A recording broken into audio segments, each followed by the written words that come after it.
Part of the reasons why people take wrong trades is simply because they cannot identify the why behind taking the trade. I call it the reason behind taking the trade. Every trade that will work must have a reason why it must work.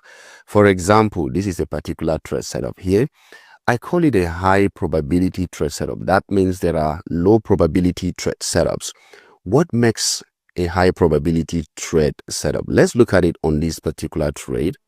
If you look at my left hand side comparing with my right hand side, the right hand side is mostly where the trade activity happens. The left hand side is where past data might have been found. Now, on my left hand side, the reason why this trade will work for me is simply because I have a confluence of different institutional reference points. I have a fair value gap close to a bearish order block, close to a bearish mitigation block. I have 3 institutional reference points resting around this area, and this is my simple reason. Sometimes your reasons are going to be very simple, but then they are high probable for price to react from that level. So the higher the number of confluences, the higher the probability of that particular trade working from that level. Now look at this.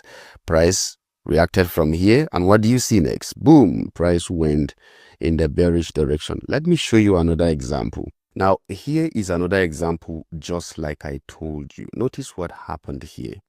Price came to this area massively, retraced, came back, and then cleared liquidity right above here. We had a liquidity sweep here, and I love this type of trade setups. Now my reason is, one, we have cleared liquidity. The second reason is what? We have shifted structure here. This is a shifting market structure, bearish. And the third reason is that I have an imbalance, my favorite of all the institutional reference points. Imbalance here, right in this area. What next do I need?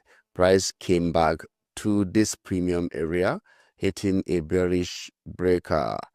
These are my reasons. I have so many confluences there that will make price work in my favor. Now what happened after there? Boom, price went in this direction to deliver the exact profit I needed. So start trading with a why, and you will see a drastic change in your trade.